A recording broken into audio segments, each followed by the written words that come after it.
Well, good afternoon, everybody. Will make me have to say it again. Good afternoon, everybody. Yes, sir. Yes, ma'am. We are here to do a special presentation for Brother Hank Commodore to get on board with love and kindness, brother. Help the needy, not the greedy. And that's gone a long way, Brother Hank. And we're here to celebrate that and you. And we, as you always tell me, to give the Creator, God, all the glory. It comes from Him, through you, down to us. And so we're going to talk about you today, Brother Hank, but in a nice way. Is that all right? All right. Let's make sure we do that. My name is Melvin Hubbard Eel, and I'm the community advisor for Mayor Ed Gainey. And it's a pleasure to be able to do this proclamation today. I met Hank back in the days of when the mayor was state representative out in the 24th legislative district. And as he always says, it's never late to do the right thing. Can you say do the right thing? Do the right thing. And get on board love and kindness. Yes, indeed. And stop the violence. Stop the violence. That's all Hank Commodore. There's 18 words I like to describe, Brother Hank, from the fifth floor. I describe a lot of folks with these words, but again, we have people in here who do phenomenal things, who touch people's lives in so many different ways. So when I say these words, I'd like for you to repeat them after me, all right? All right? No. All right, we come, we go. Mr. Hank Commodore, as they say in the paper, Henry Hank Commodore, we think you are remarkable. Remarkable. Y'all got it? We think you're extraordinary. We think you're outstanding. You know, incredible. Astonishing. Unbelievable. Amazing and exceptional. Spectacular, fantastic, unforgettable, unique, awesome, impressive, phenomenal, marvelous, courageous, fearless, with a heart of gold. Brother Hank, we're going to honor you today for the things that you've done. But more importantly, the things I learned about you, Brother Hank, we talked about. He's sitting, you know how Hank does. I'll tell you that, and he be telling the truth. And so I didn't know how much truth he was telling me until I sat back and watched and had a chance to read his life and what he's done. And so, Mr. Mayor, if it's all right, I know we're gonna have 5 people come up and say something about Mr. Hank when I get done. But I'd like to come back and say something too, if that's all right. So, at this time, it's my pleasure to bring to you our Mayor, Ed Gainey.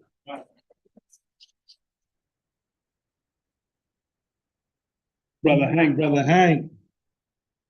First, congratulations, man. You've been in our community saving lives for a long time. And I think sometimes that we take it for granted, but I don't. I don't take it for granted at all because I know what it takes to save a community. And it takes people that got a heart to be able to do it. Your heart has touched a lot of people in this room today. Make no mistake about that. They showed up. But I like, as Mel said, for a couple of them to come tell you, because, you know, love is funny, right?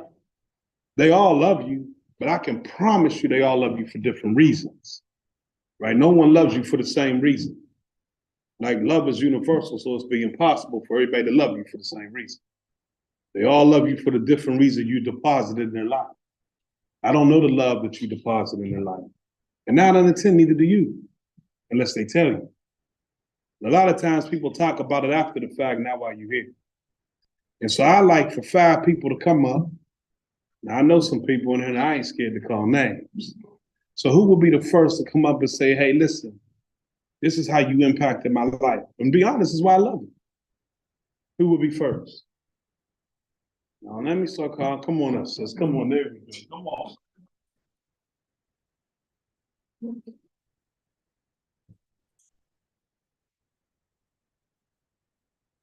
Hi, my name is Ty Beck. I am the granddaughter of Mr. Hank Commodore.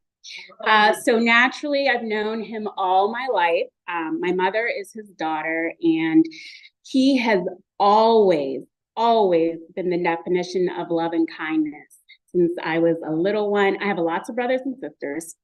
he has shown us so much love and kindness throughout our entire lives. And we just, I mean, he has helped us in so many different ways, from obviously bringing the physical gifts, but also just maintaining communication and connections with all of us. And there are a lot of us. Even over the summer, we had a sibling reunion and we got all of us back together. We're all scattered across the country.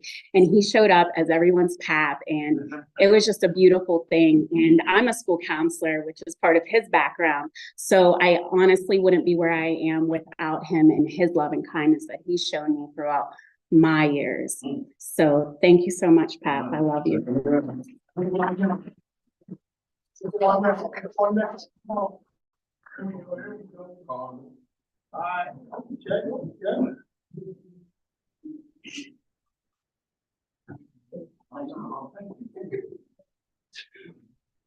Hello, my name is Carmen Brown. Mr. Hank Commodore is my cousin, and I've known him forever. And ever since I've known him, he's been a giving man, a loving man. And he's tried to teach that to everyone he ever meets. He is a little long-winded,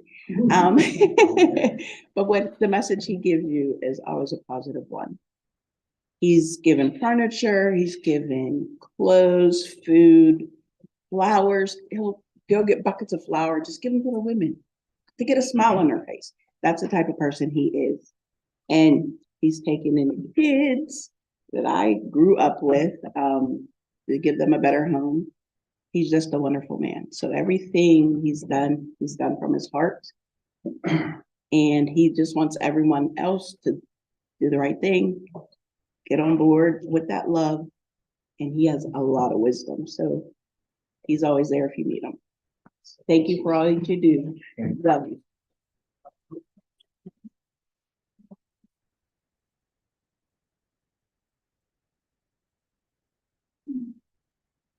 A man right there.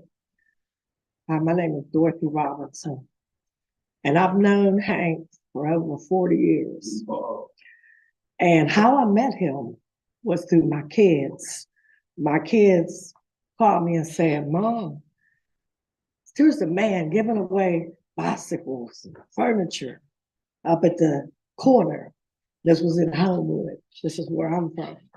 And I went up there, and this man is giving away bicycles and furniture. And I'm like, for free.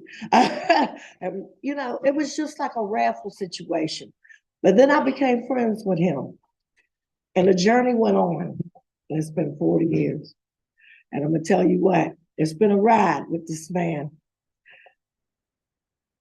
He is awesome. He is in his own path.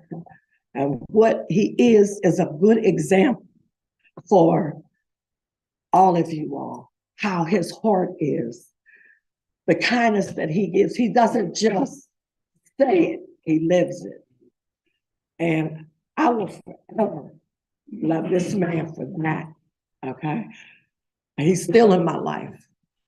Love him. Thank you. Thank you.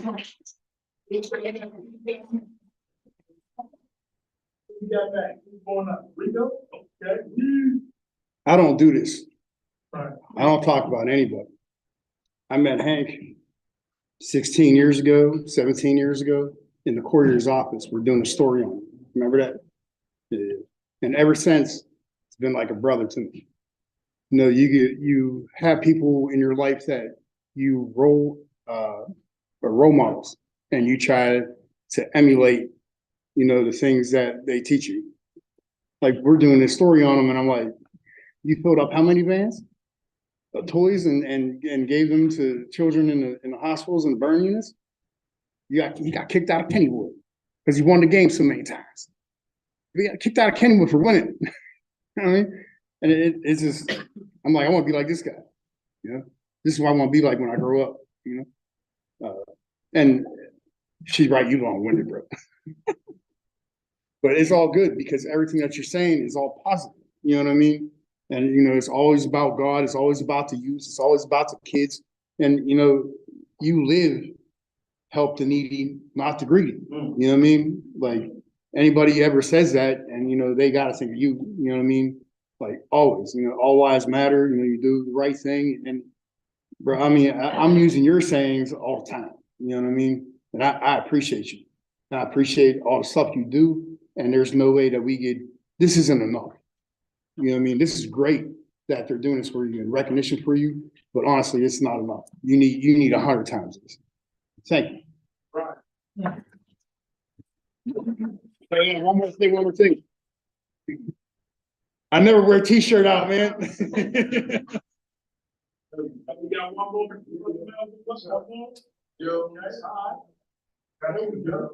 Pastor Jay. Let me just say, I've never done this before. I've never given a testimony for anyone. I met Commodore actually at my house about 35 years ago. And we was hanging out ever since then. And speaking on what previous guy spoke about being kicked out of Kennywood. He at all, not any particular, not just basketball, which is he's probably the greatest basketball player to come from this area. All the games, he would take all their prizes. So they kicked him out of there. He had to get a lawyer to allow him to get back into the park, but they limited him. He's only allowed so many. I forgot to say that they changed the rules. They changed the rule. Yeah. And on that, he gives me more credit than I deserve. I was his sidekick. We would go to different parks. We went down in Atlanta. What's the name of that? Six Flags or something?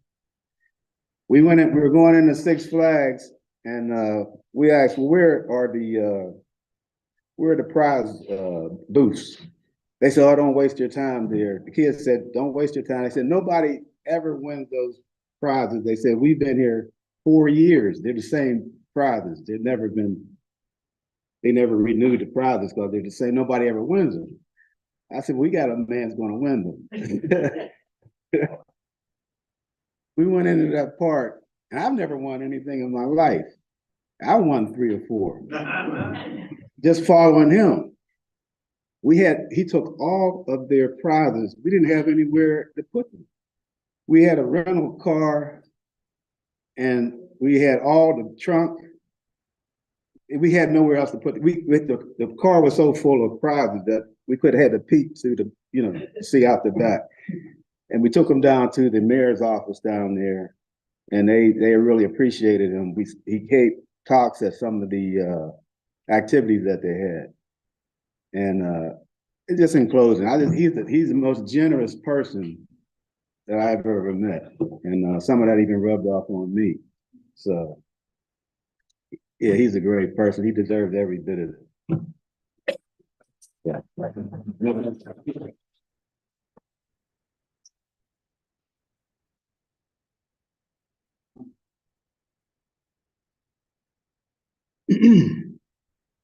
I just was compelled to just read a few things because, Brother Hank, to be truthful with you, there was too much to put in a proclamation for you, brother.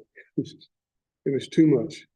But I really was touched about it was your early childhood and what you went through. And we talked about it last time you were here. And it was something that made me feel that I had to speak on because what you've accomplished, not only in terms of your humanitarian spirit, but your athletic ability. My goodness gracious. Can you say, my goodness gracious? My goodness gracious. It is something else. It is something else. And in here, Mayor, I have to say that out of all the things that he's done, I'll read a few of them.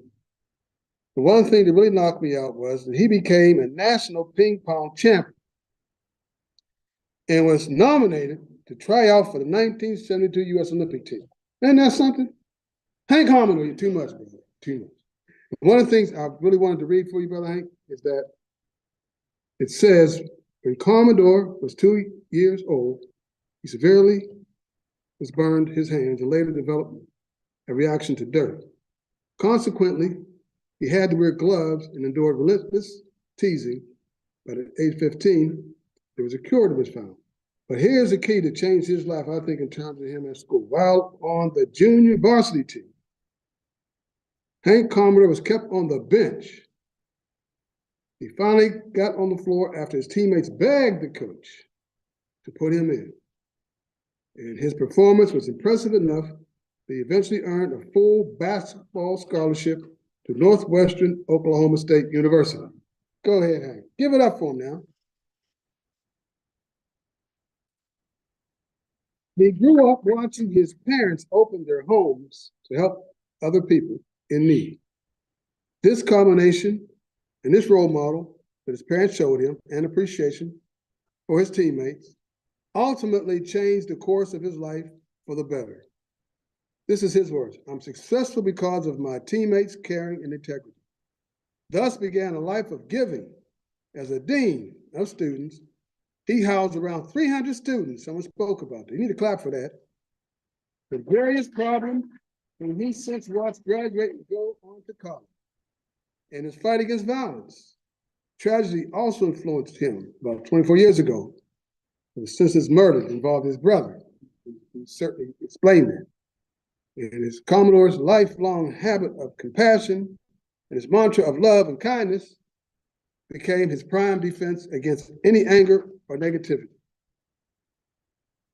Currently, the Youth Project, Commodore approached the Pittsburgh School District and shared an idea with the superintendent and the principals and the school board to ask current high school seniors to volunteer to share the message of love and kindness with younger grades. As it turned out, every one of the approximately 60 seniors volunteered. Brother Hank, you are someone that I admire, like so many others. The last thing before I get out of here, I got to say this, Hank, or else I won't sleep tonight. You know I want to rest tonight, Hank. So I'm gonna go down here and just say a few more things, Mary, and I'm out of here. Now this here too was something that blew my mind. It said, Hank continued to excel on the basketball court after he left Ford City. In Ford City High School, where he played, he was named all-conference player in both his junior and senior years, played in as the most valuable player in the Round Ball Classic of 1967. Brother Hank, you're too much. Is Hank too much? Too much. It's my pleasure now to bring up our mayor, Ed Gates, once again. Go ahead, Brother Hank.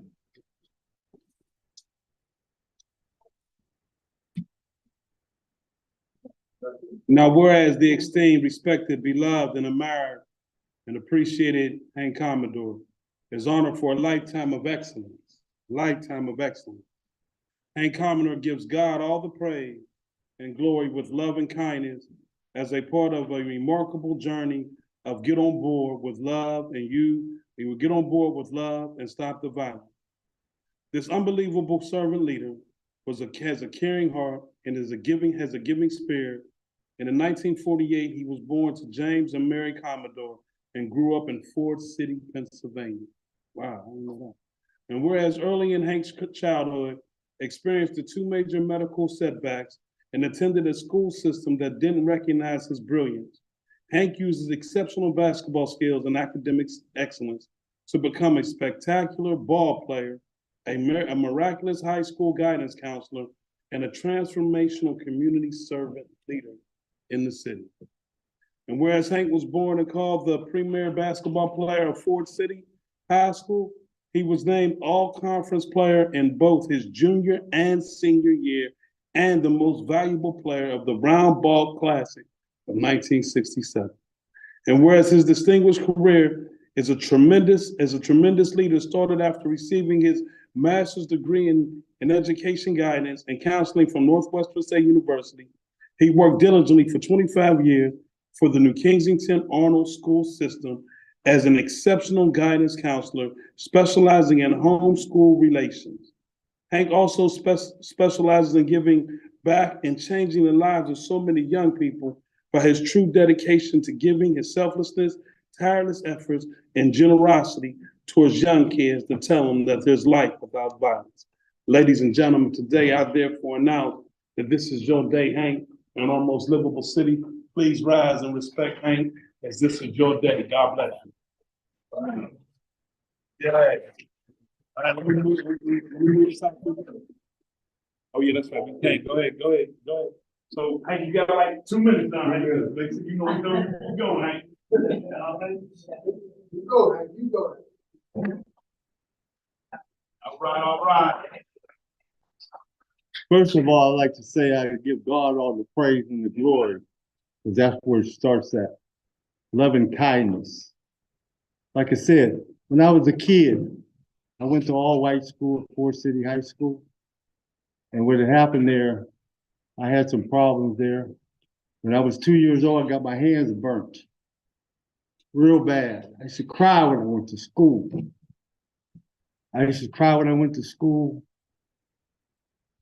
At 2 years old, I'm talking about I got my hands burnt when I was 2 years old. My mom had toast in the oven. Back then, they didn't have toasters. I got my hands burnt. At 7 years old, I had appendicitis. And when your appendicitis bursted on you, you died. I was in the hospital for 2 years. I was in the hospital for a whole year. I was in second grade. And I'll never forget this. So in second grade, I went to school for a whole month. And then what happened was, I took this test to go to third grade.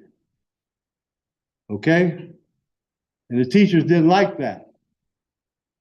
And they failed me in third grade, held me back. But I didn't stop then. I was hurt, I was depressed, I was angry.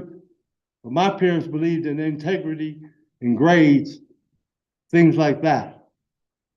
And I believed in God. I went to Sunday school and church, and my mom and dad and families and stuff went to church and Sunday school, and I learned from them. They were my Sunday school teachers. They applied the right stimulus to motivate me in the right direction. So I tell all the kids today, don't give up. Don't give up. My students, my friends, I didn't make the team in 7th grade, 8th grade, 9th grade. 10th grade, I was on the JVs, beating the first string in practice on third string. So I told my civics teacher, I'm gonna quit the team, I'm done. But my parents believed in integrity and grades. They didn't care about sports. That's what we gotta learn today. Integrity, grades, respect, honor. So here's what happened.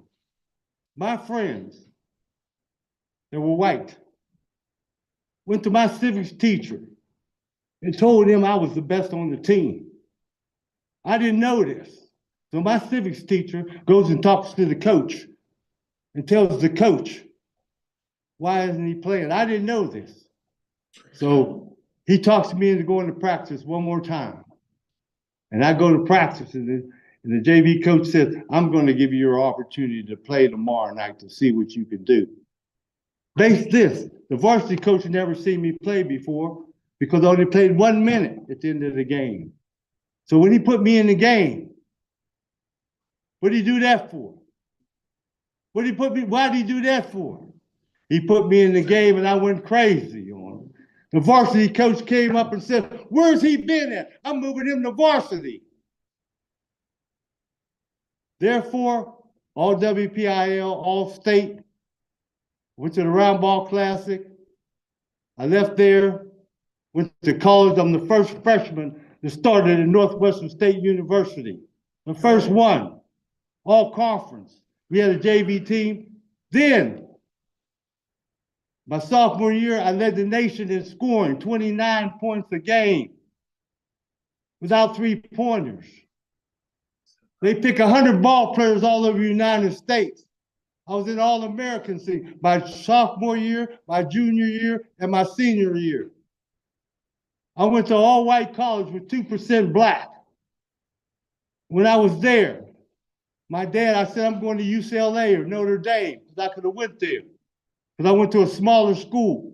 My dad said, you stand right there, you gave them people your word. You're not going to do that. And that's what I did not do. And I stayed there for a reason. When I got my grades, they got the grades. And that made a difference. And I made good grades.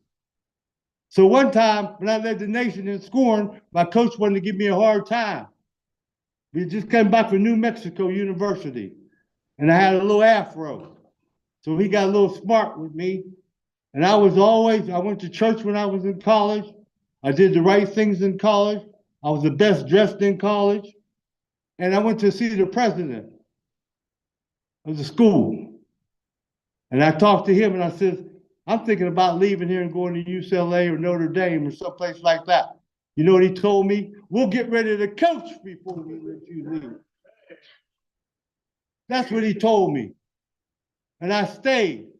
And it was the best thing that ever happened to me. About 11, I met some of my best friends, Ardell Smith. And he went to school there. And he was a black young individual who went to school on an academic scholarship. He came there on an academic scholarship and went out for the football team and developed a full scholarship there. Now that's what I'm talking about. See, that's the story. I met friends like Mr. Jones. He's an engineer for PPG. He has 4 patents there, 4 or 5 patents. I got friends like my man Ed Cutts. But we bring the country to the city with love and kindness.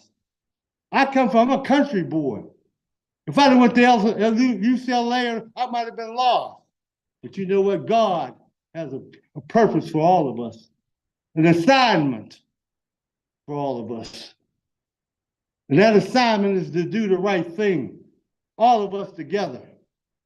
Because somebody's looking at you. And it starts with the little kids that says, all lives matter to do the. When my brother got murdered, I was distraught. My brother was shot in the back 9 times. The boy only got 7.5 years. His brother was a state policeman. And my parents said he shot him in the back 7 times. Thank God for Sowet, that just died two months ago. Me and him was really close. The boy would have got off, but he did get some mere 7 years. It's when he should have got life. But my parents said, we don't fight violence with violence. We fight violence with faith living from the Holy Spirit. He said, don't get it twisted now. That's where my family come from, Georgia and Kentucky. He said, old time religion. If it's good enough for grandma, it's good enough for me. So we went through that whole process. So I want you to remember this. You don't fight violence with violence. You fight violence with faith, wisdom, and love to the Holy Spirit. And that's what we do in all these schools. Lincoln, New Kensington School District, my students just had a big party for me, celebrating me. And Fort City High School celebrated me for the best basketball player to come out just a couple months ago and gave me a proclamation. But the last thing I want to say before I get done, all lives matter to do the right thing. And the back says stop the violence with wisdom. And wisdom is doing the right thing. And we're all walking together as one. All the continents together. And look at the words on here. When I gave it to a friend of mine to draw this up, and we got him in school, the words are dripping with blood. Because we're all one in the blood all over the world. And that's the message right there. I want everybody to see that all over. It's not about me. It's about we.